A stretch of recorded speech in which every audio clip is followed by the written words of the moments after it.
Channel. আজি মই আপোনালোকক হাঁহৰ ৰেচিপি বনাই দেখাম। মোৰ ফ্ৰেণ্ড বোলে বহুতে কৈছে যে কিবা ট্ৰেডিশ্যনেল ৰেচিপি এটা দেখাবলৈ, গতিকে ভাবিলোঁ হাঁহ আনিছিলে, হাঁহটোকে মই ট্ৰেডিশ্যনেল ৱেত বনাই দেখাম। সহজ একদম। অমিতাৰ লগত বনাম আজি, এনেই কোমোৰাৰ লগতে বনাওঁ। আজি অকণমান টুইষ্ট কৰি দিওঁ, অমিতাৰ লগত বনাম। ভাল হয়, কোমল হয়, ছফ্ট হয় খাবলৈ। গতিকে আপোনালোকে চাই থাকক কিদৰে মই বনাওঁ হাঁহৰ ৰেচিপি। অ'কে, আজি যিহেতু মই হাঁহৰটো ট্ৰেডিশ্যনেল ষ্টাইলতে বনাম, গতিকে মই লোহাৰ কেৰাহী ইউজ কৰিছোঁ। লোহাৰ কেৰাহীত বনালে বিৰাট ভাল হয়। আৰু লগতে যদি খৰিত বনায়, মানে বাহিৰত জুই ধৰি পেলাই খৰিত বনায়, তেতিয়াতো ক'বই নালাগে, তেতিয়া আৰু বেছি টেষ্ট হয়। কিন্তু ইমান গৰমত খৰিত বনোৱাটো পচিবল নহয়, গেছতে বনাম। কিন্তু মই লোহাৰ কেৰাহীটো ইউজ কৰিব, আপোনালোকে বনালে লোহাৰ কেৰাহী ইউজ কৰি চাব, অলপ হ'লেও ডিফাৰেঞ্চ পাব, বেছি টেষ্টি হয়। আগৰ মানুহবিলাকেতো লোহাৰ কেৰাহীতে বনায়, গতিকে বেছি টেষ্টি হয়। গতিকে লোহাৰ কেৰাহীতে আজি বনাম। প্ৰথমতে আমি মছলাটো ৰেডি কৰি লওঁ। মই কি কৰিছোঁ, আদা ৰচুন, তাৰ পৰা কেঁচা জিৰা কেইটামান, আৰু লগতে ইলাচি লং কেইটামান, আৰু ডালচেনি এটুকুৰ দিলোঁ, আৰু ইয়াত জালুকো দি দিছোঁ। জালুক কেইটকামান দিছোঁ, ধৰক 12টামান জালুক দিছোঁ গুটি গুটি। আৰু এইখিনি এতিয়া অকণমান পানী দি পেষ্ট কৰি ল'ম। ইয়াৰ মছলাখিনি এতিয়া এনেকৈ মই ফাইন পেষ্ট কৰি ল'লোঁ গোটেইখিনি। এতিয়া কেৰাহীটো পাতি তাতে তেল দি গৰম হ'বলৈ দিছোঁ। গেছটো হাই ফ্লেমতে ৰাখিছোঁ।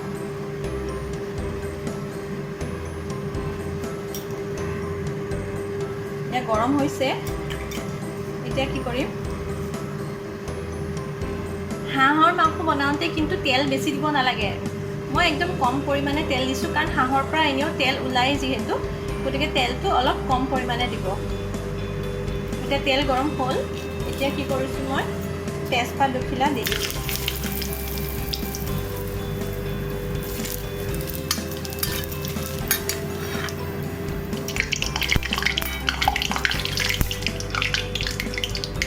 এতিয়া কি কৰিছোঁ, কাটি ৰখা পিঁয়াজখিনি ঢালি দিছোঁ।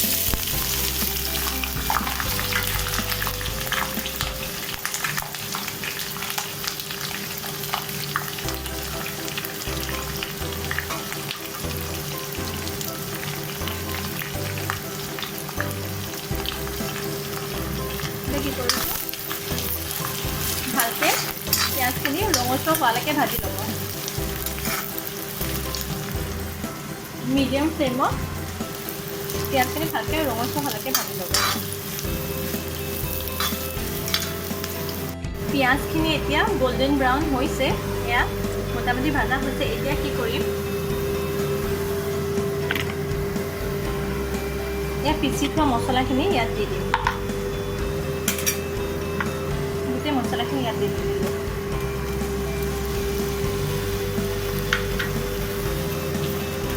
এতিয়া ভালকৈ ভাজি দিম।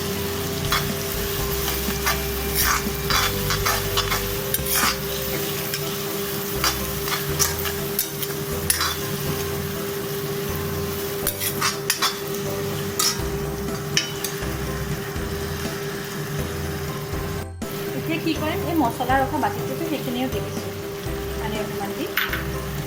আৰু এতিয়া ভালকৈ ভাজি থাকিব।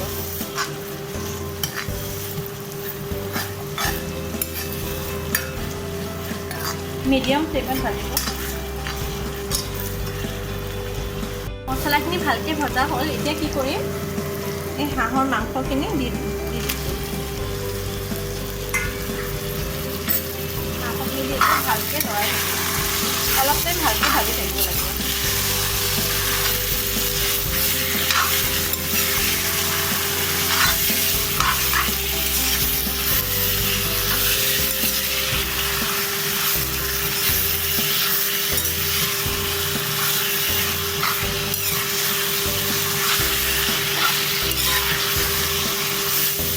অলপ টাইম এনেকৈ ঢাকোন দি অলপ টাইম এনেকৈ ভালকৈ ভাজি অকণমান সময় এনেকৈ ঢাকোন দি ফ্লেমটো ল' দিম। অলপ টাইম ঢাকা হোৱাৰ পিছত কি কৰিব, এতিয়া অকণমান ভাজি লৈ এনেকৈ লৰাই লৈ ইয়াত এতিয়া মই দি দিম হালধি,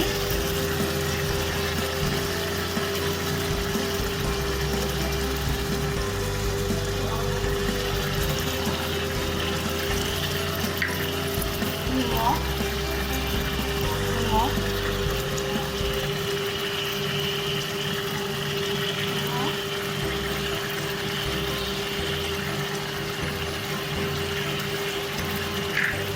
অকণমান জলকীয়া গুড়ি,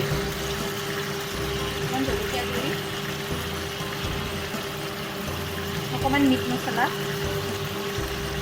অকণমান মিট মছলা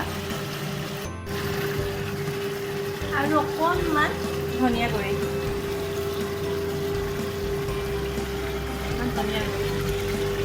এইখিনি ভালকৈ লৰাই দিব।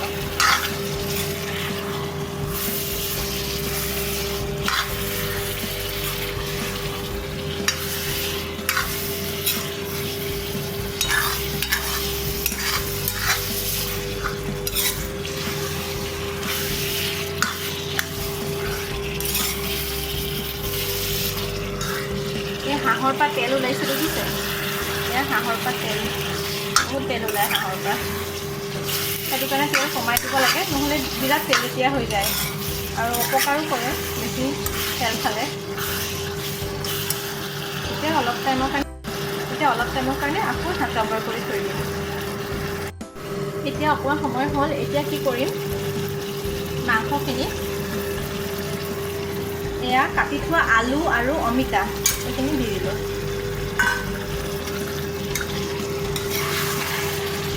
দি ভালকৈ লৰাই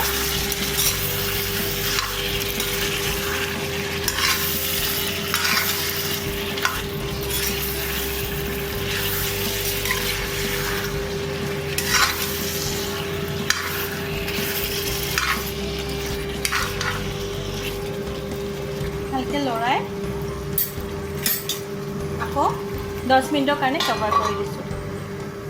10 মিনিট হৈ গ'ল, এতিয়া আকৌ কভাৰটো খুলি এতিয়া অলপ লৰাই দিওঁ।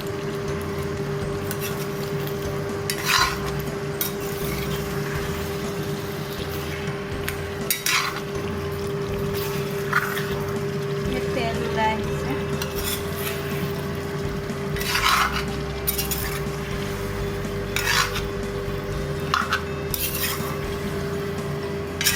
এতিয়া ফ্লেমটো অকণমান হাই কৰি অলপ টাইম ভাজি থাকোঁ।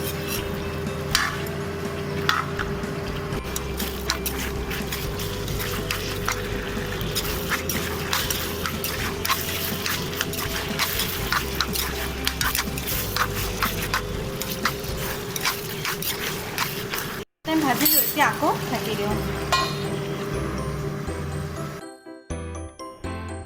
মাজে মাজে আহি এনেকৈ মই লৰাই আছোঁ, আকৌ ঢাকোন দিওঁ, আকৌ লৰাওঁ, তেনেকৈ 2-3বাৰমান এনেকুৱাকৈ লৰাই থাকিম যেতিয়ালৈকে মাংসটো ভালকৈ ভাজা নহয়।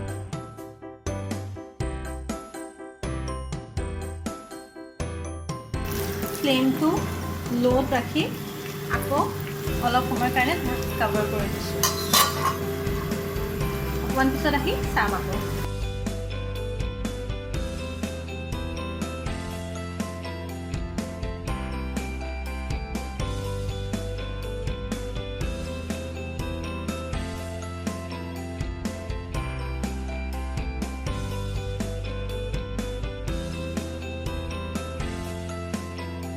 এয়া মোৰ ভালকৈ ভাজা হৈ গ'ল, বহুত টাইম ভাজিলোঁ। এতিয়া কি কৰিম, ইয়াত অলপমান পানী দি পেলাই আকৌ দিব দিম।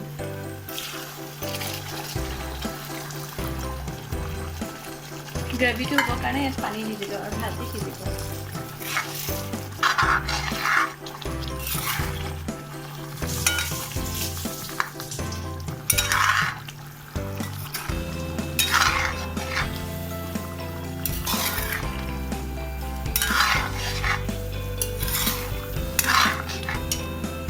দিয়াৰ পিছত এতিয়া আকৌ কভাৰ কৰি দিম 10 মিনিটমান মিডিয়াম ফ্লেমত। অলপ টাইমৰ পিছত আহিছে এয়া ধুনীয়াকৈ উতলি আছে হৈ গ'ল আমাৰ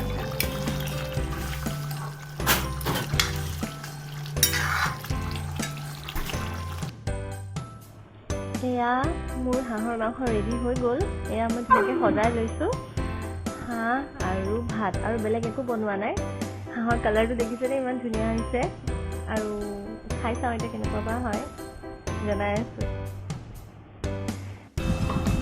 আমাৰ হাঁহৰ তৰকাৰী হৈ গ'ল এতিয়া মই ঢালখন ধুনীয়াকৈ সাজি লৈছোঁ খাবকৈ দিছোঁ এতিয়া মই খাব ষ্টাৰ্ট কৰোঁ আৰু আজি ব্লগটো ইমানতে সামৰিলোঁ প্লিজ জনাব দেই কেনেকুৱা লাগিল হাঁহৰ তৰকাৰীটো মই ইমান এক্সপাৰ্ট নহয় ষ্টিল ট্ৰাই কৰিছোঁ ভালেই হৈছে মই অকণমান টেষ্ট কৰি চালোঁ খাবলৈ বিৰাট সোৱাদ হৈছে বিৰাট টেষ্ট হৈছে আৰু এটা কথা হাঁহত মই বেছি তেল দিয়া নাছিলোঁ যিহেতু হাঁহৰ পৰা তেল ওলায় আৰু ওপৰটো সেইকাৰণে পূৰা তেলৰ এটা লেয়াৰ হৈ গৈছে কম তেল দিছোঁ যদিও হাঁহৰ নিজৰ তেলটোৱে মানে পূৰা ধুনীয়া হৈ গৈছে ঠিক আছে তেতিয়াহ'লে মই খোৱা আৰম্ভ কৰোঁ সেইখিনি নেদেখাওঁ আৰু আপোনালোকে প্লিজ ট্ৰাই কৰিব আৰু যদি ভাল পাইছে ৰেচিপিটো বনাব আৰু প্লিজ কমেণ্ট কৰিব বাই বাই গুড নাইট